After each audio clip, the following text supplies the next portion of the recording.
नमस्कार विद्यार्थियों, हम पढ़ रहे हैं भाषा के कौशल।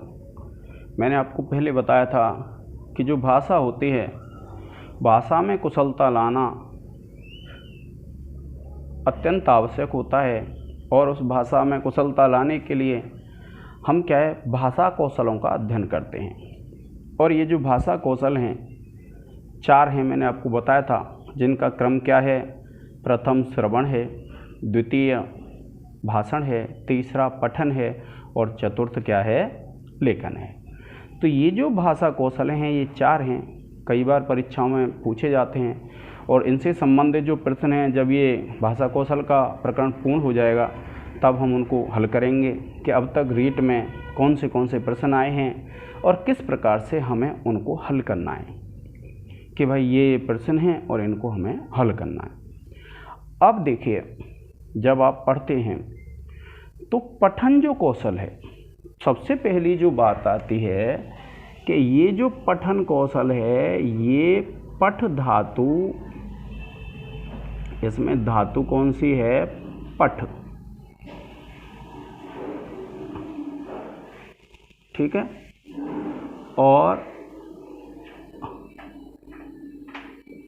ल्युट प्रत्यय है,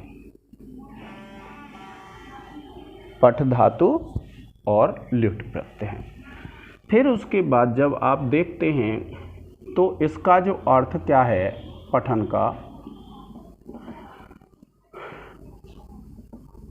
अर्थ ग्रहण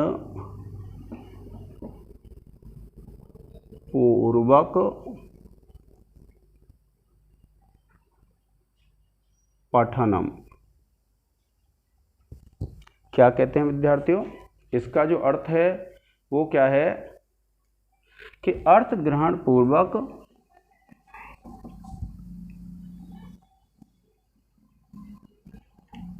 स्पष्ट रूपम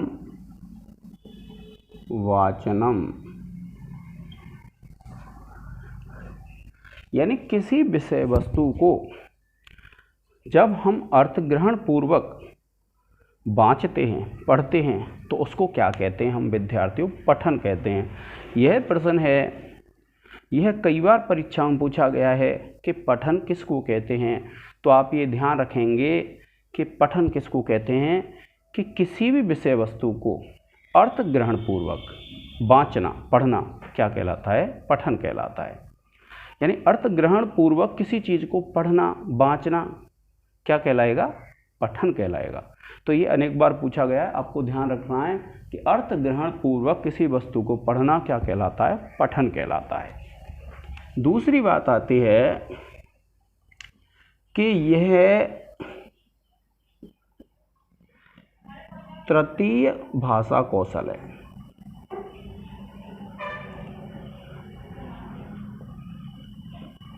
कौन सा है विद्यार्थियों, तृतीय। ये भी कई बार क्रम पूछा जाता है, तो आपको ध्यान रखना है कि जो पठन है वो कैसा है, तृतीय भाषा कौशल है। और अगर हम मॉन्टेसरी के अनुसार देखते हैं तो ये जो मॉन्टेसरी है, इसके अनुसार ये कौन सा है, चतुर्थ भाषा कौशल है।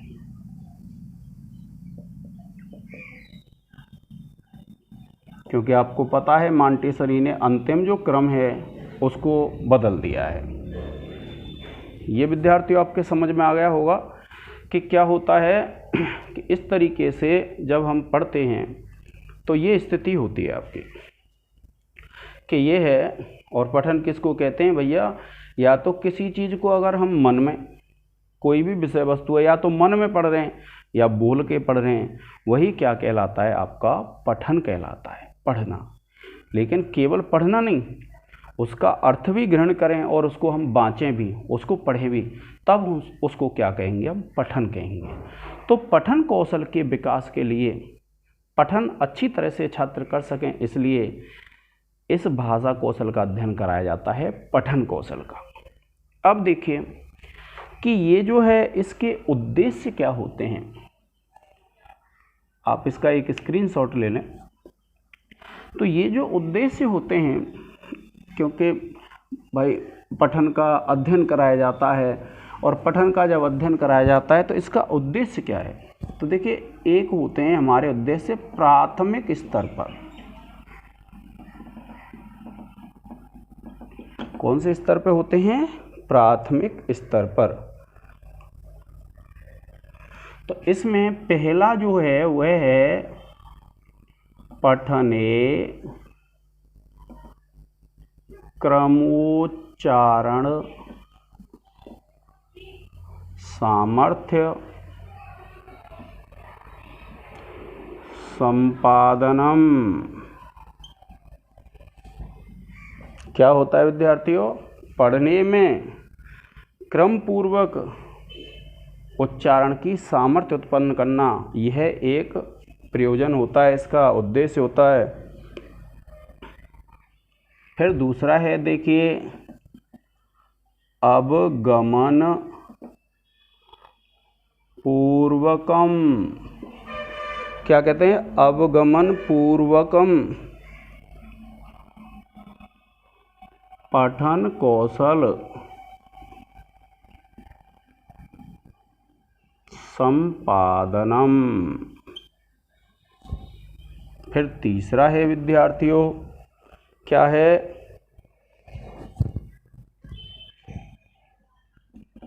गति लय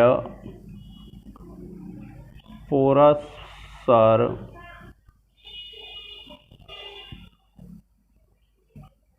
गति लय पुरस्सर पठनाय अवसर प्रदानम। फिर चौथा है विद्यार्थियों, ये क्या है? आपके प्राथमिक स्तर पे होते हैं। फिर देखिए, माध्यमिक स्तर पे क्या प्रयोजन होते हैं? माध्यमिक स्तरे। अब देखिए, माध्यमिक स्तर पे जो पहला है वह क्या है कि समगत्या। समगत्या कहते हैं समान गति से। समगत्या पठने। पठने कहते हैं पढ़ने में क्षमता प्रदानम, यानी समान गति से पढ़ने के लिए क्षमता उत्पन्न करना। समगत्या कहते हैं समान गति से पठने, माने पढ़ने में क्षमता प्रदानम, क्षमता प्रदान करना। फिर है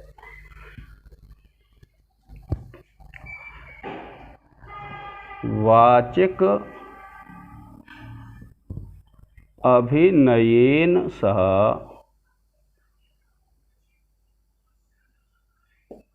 क्या कहते हैं? वाचिक अभिनयेन सह पठनस्य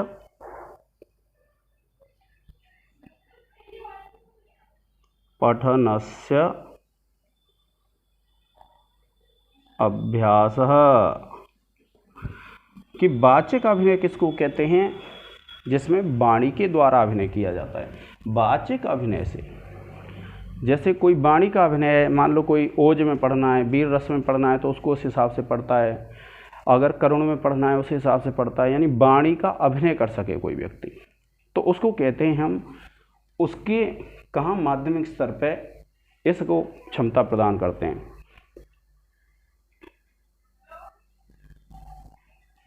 फिर है देखिए भावानुकूल पठनस्य योग्यता प्रदानम। भावों के अनुकूल जैसे भाव हैं उनको पढ़ने की योग्यता प्रदान करना। और फिर है देखिए विविध शैली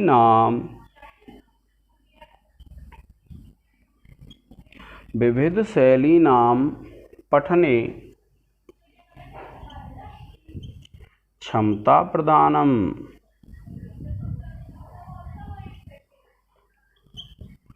विविध शैलियों के द्वारा पढ़ने की क्षमता प्रदान करना।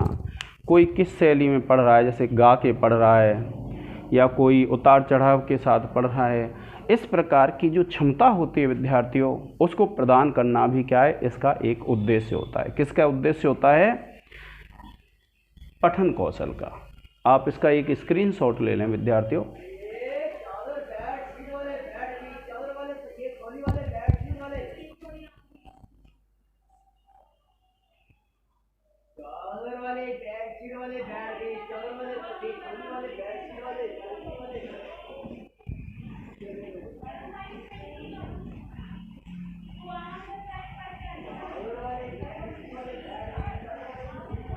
अब देखिए उच्च स्तर पर क्या प्रयोजन होते हैं इसके। उच्च स्तरीय, ठीक है विद्यार्थियों, उच्च स्तर पे क्या होता है, देखो, आनंद अनुभूति से पढ़ने का अभ्यास, आनंदानुभूत्या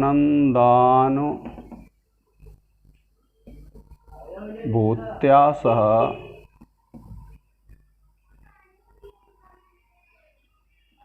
पठनाभ्यासः। आनंद अनुभूति के साथ पढ़ने का अभ्यास, क्योंकि जब बच्चे उच्च स्तर पर पहुंच जाते हैं तो उनको आनंद की अनुभूति के साथ पढ़ने का अभ्यास कराया जाता है। फिर है देखिए, फिर है स्वकीय शैल्याम पठन से अभ्यास, यानी अपनी शैली में पढ़ने का अभ्यास कराना। फिर है देखिए, कवि क्या कहना चाहता है, कवि हृदय ज्ञान प्रदानम, कि कवि के हृदय का ज्ञान प्रदान करना, अर्थात कवि क्या कहना चाहता है, कवि उसके माध्यम से क्या क्या प्रस्तुत करना चाहता है, इस चीज़ का ज्ञान प्रदान करना। और फिर विद्यार्थियों चतुर्थ है, क्या कहते हैं, विराम कालस्य सद्विनियोगः। विराम कालस्य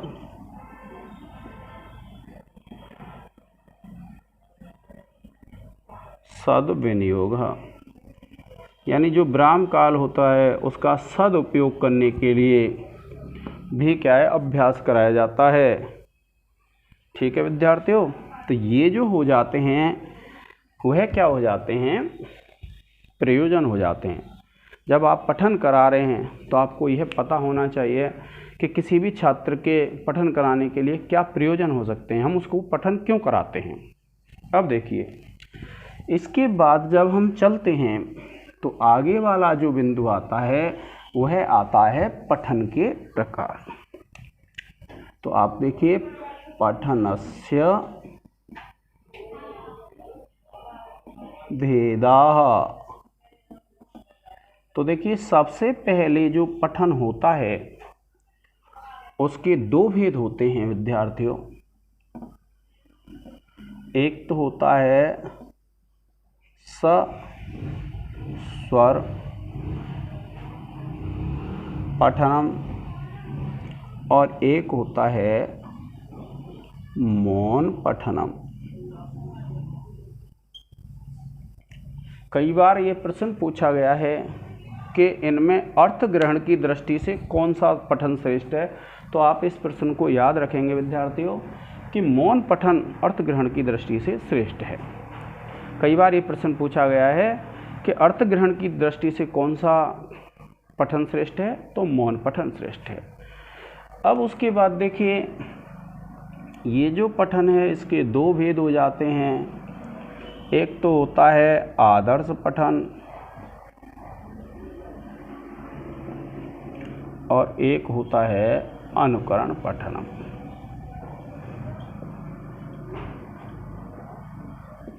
ये जो अनुकरण है इसके दो भेद हो जाते हैं विद्यार्थियों,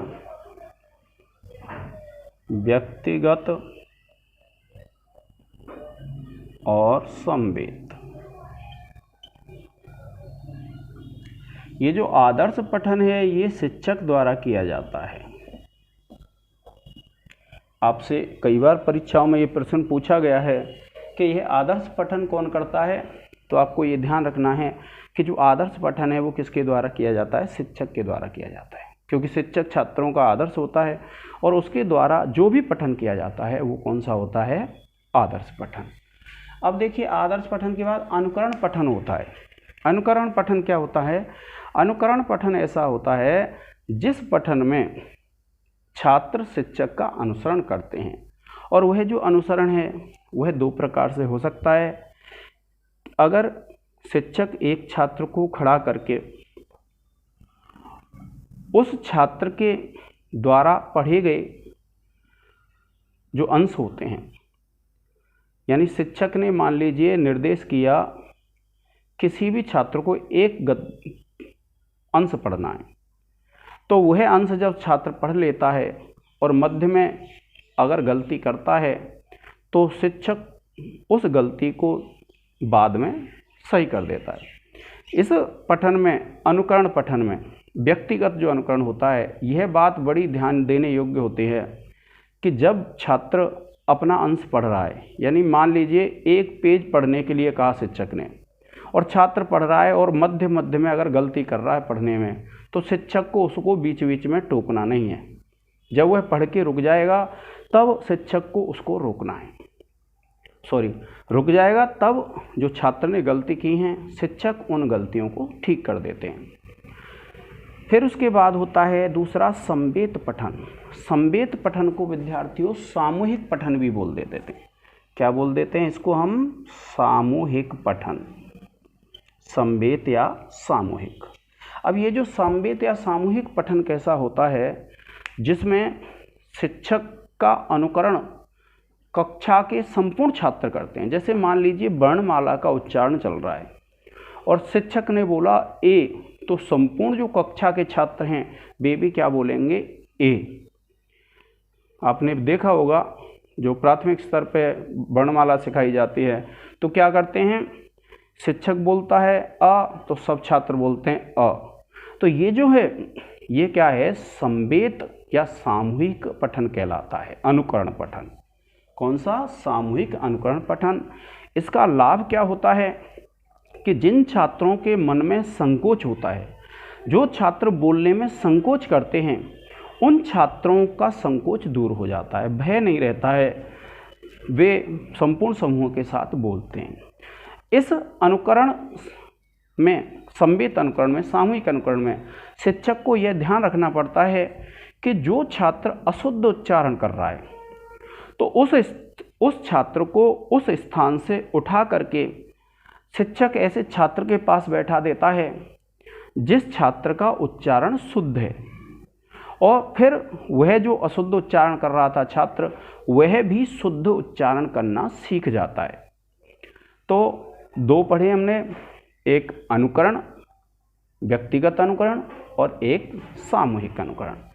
अब उसके बाद देखिए ये जो पठन होता है इसके भी दो भेद हो जाते हैं। एक तो होता है विद्यार्थियों द्रुत पठन। कौन सा, द्रुत पठन। और दूसरा हो जाता है गंभीर पठन।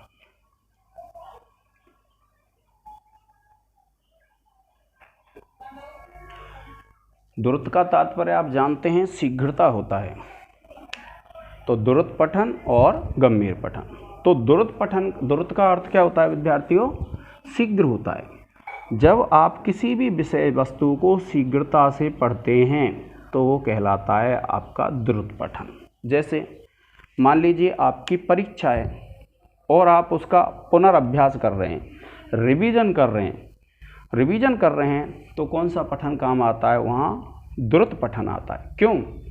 क्योंकि शीघ्रता से हमें पढ़ना है। जिस पुस्तक को हम पूरी साल में नहीं पढ़ पाते हैं उसको हम एक रात्रि में पढ़ जाते हैं, तो वह द्रुत पठन होता है। आप अखबार पढ़ रहे हैं तो अखबार पढ़ते हैं तो मुख्य मुख्य बिंदुओं को पढ़ते हैं, और आप जब तक एक चाय का प्याला नहीं पीते पूरा अखबार पढ़ देते हैं। तो ये क्या होता है, द्रुत पठन होता है, यानी मुख्य मुख्य बिंदुओं को पढ़ना। तो ये द्रुत पठन कहाँ है, जहाँ आपको ऐसा लगे कि जल्दी में पुनर्अभ्यास कर रहे हैं, रिवीजन कर रहे हैं, या फिर अखबार आदि जो पढ़ते हैं हम, तो वहाँ क्या होता है विद्यार्थियों, द्रुत पठन होता है। फिर है गंभीर पठन, यानी किसी भी कवि के भाव को समझना है, किसी भी विषय वस्तु को गहराई से पढ़ना है, किसी भी विषय वस्तु की समीक्षा करनी है, आलोचनात्मक अध्ययन करना है, तो वहाँ पर आपका कौन सा काम आता है विद्यार्थियों? गंभीर पठन आता है। तो आप जो पुस्तकें पढ़ रहे हैं उनमें और इसको पढ़ लेंगे। मैंने जो आपको समझाया है उसके हिसाब से आपके ऐसा कोई भी बिंदु नहीं रहेगा जो आपके समझ में नहीं आया हो। ठीक है विद्यार्थियों, अब आगे आने वाले टॉपिक में, आगे आने वाले लेक्चर में हम पढ़ेंगे पठन भाषा कौशल की विधियाँ, यानी शिक्षण विधि कौन सी। ठीक है विद्यार्थियों, आज के इस लेक्चर में इतना ही। धन्यवाद। अगर आपको मेरा ये लेक्चर पसंद आता है तो चैनल को सब्सक्राइब कर दें, क्योंकि जिससे मेरी प्रत्येक वीडियो आपके पास पहुंच जाएगी। जय हिंद, जय भारत।